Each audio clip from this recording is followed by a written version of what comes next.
of Education has the nerve to say that JFK is failing. But who are they to say this, huh? They have to take responsibility themselves because they are the ones also failing this school. We've been organizing for so many years. We've been to countless hearings.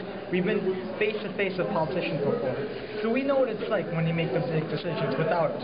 It kind of hurts. So we want to know that even if that we're here on a Friday night, on this weather, we want to make sure that they make the right decisions. Because if they don't, it's a lot of work we're doing to preserve the school. Students are not the only protagonists in this situation. Teachers also have a lot to think about while preparing for these school closures. Especially in these circumstances, teachers are not guaranteed lifetime job protection. Since last year, the guidelines for teachers to get tenure have become stricter.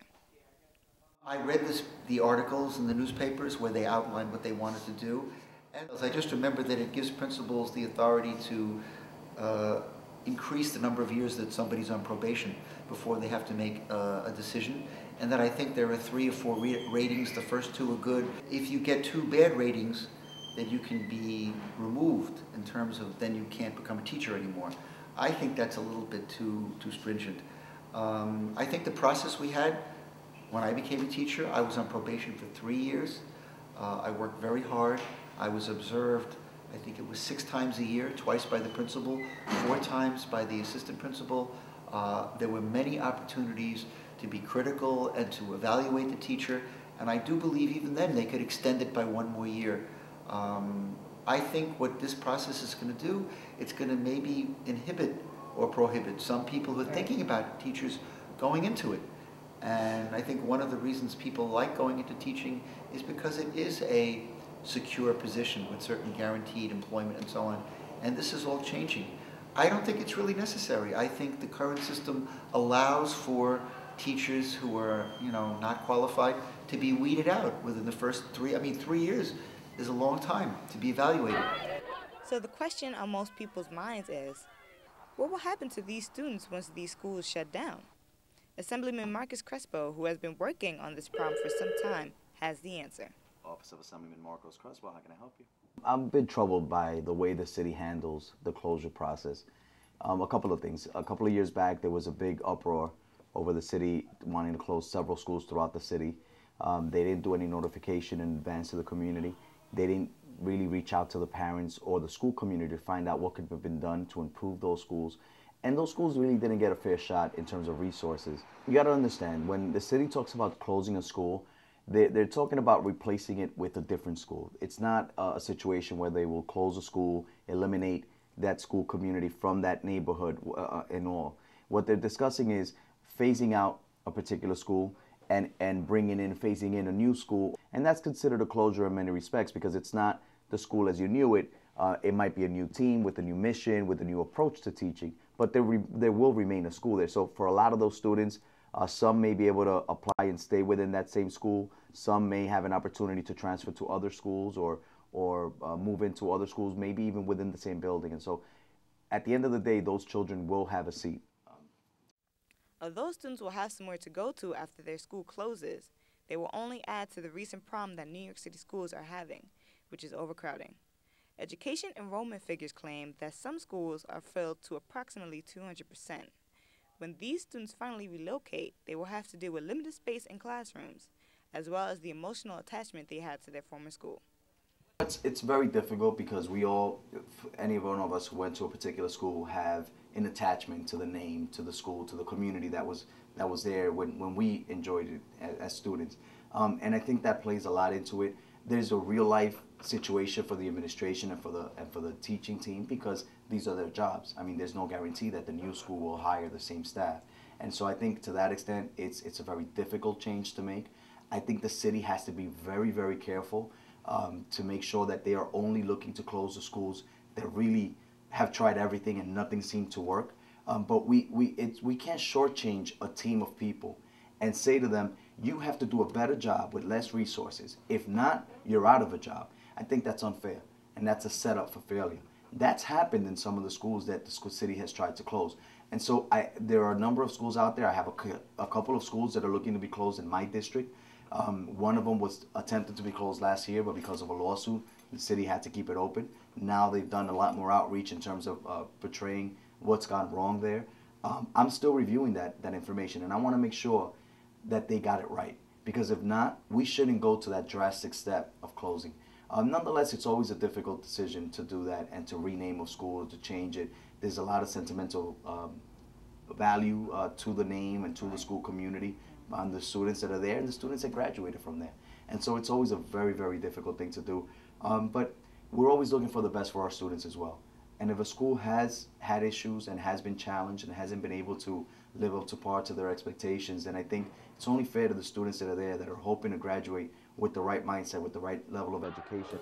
And amidst all the controversy surrounding the school closings, State Senator Gustavo Rivera, as well as other members of the community, came out to a hearing at Kennedy High School in an attempt to save the school.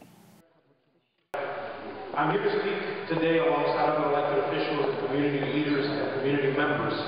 Other elected officials like Senator Espaillat, Council Members Patel, Jackson, and Rodriguez, about the potential closing of JFK High School and the lack of dialogue with the parents whose children JFK attend, or attend JFK.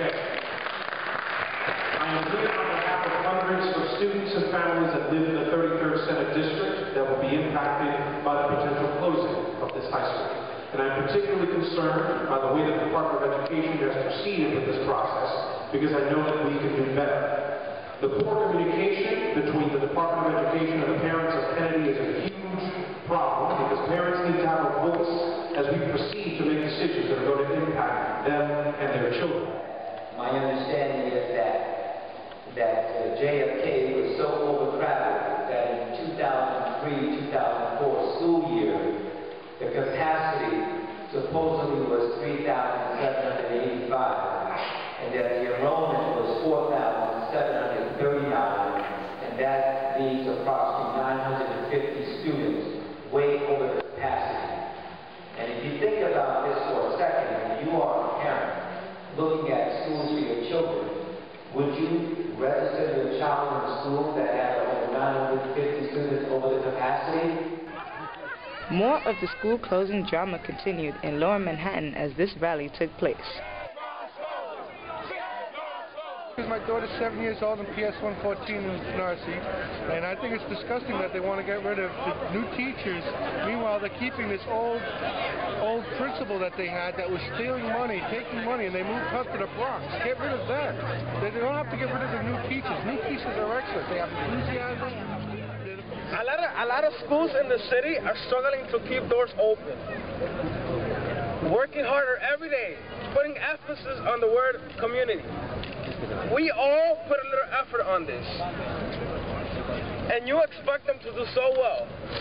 What they have done when they close schools, they transfer students to other large schools that are on the edge or not doing very well, and what it causes is a domino effect towards closures. That's part of their game plan. And also, we held a hearing last week where Councilmember Williams and Barons were there, 6 hours in the Education Committee. And after the Department of Education spoke, advocates, parents, students spoke about the fact that they are not given the resources in order for schools to succeed. And I say to you that we must continue to fight to make sure that those individuals in charge, and they're in charge. As you know, the state legislature gave them authority to have mayoral control. And did Charles Barron support it? No. Did Tamani Williams support it? No. And did I support it? Hell no. I say that if you want to shut something down, shut down Tweed. Shut down the Department of Education, because they have failed us. There's a $23 billion budget. So where are all our computer labs? Where's our science labs? Where's our money for music programs? Where's our money for athletic programs? Where's our money to get smaller class sizes? Where's our money to pay principals and teachers that really want to teach and really want to lead? We're saying to Tweed, you can talk about shutting us down all you want. What would happen if we didn't leave? What would happen if we went to the school anyway? Hi, students and parents. My name is Sandra Thomas. I am a parent leader of District 10, and I have a passion for a school called MS 391. My son graduated with that school. I was in that community when they built the school and watched it go down twice. Phasing it out and replacing it again, it still wasn't successful. 5 years ago, they got a principal and hard-working staff in this school. This school went from a D to an A. Now they want to put the school on a PLA list for the simple fact that it made a B this year because it changed our principal. That ain't right. That's not right. Give us a chance. We climbed a ladder from a school that was infested with drugs, gang-related, and it's not fair to close down MS 391 until you let us finish climbing the ladder. Don't stop us now. You took us from nothing. We brought it up. Now you want to take us back down. That's not right. John F. Kennedy once said, "Our progress as a nation can be no swifter than our progress in education." With school budget cuts in effect, it's going to take a lot to transform the city's education system into the vision that John F. Kennedy imagined. I'm Brianna Graham, and this has been your NTV Extended Look.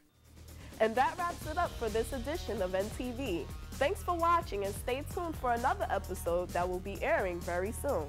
Have a great day.